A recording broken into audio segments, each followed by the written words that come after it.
ये पानी तो अब घरों में आ रहा है।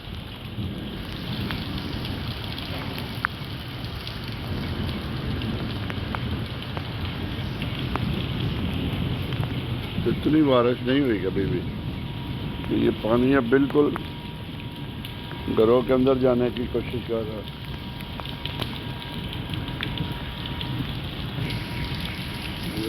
भरी हुई है गली।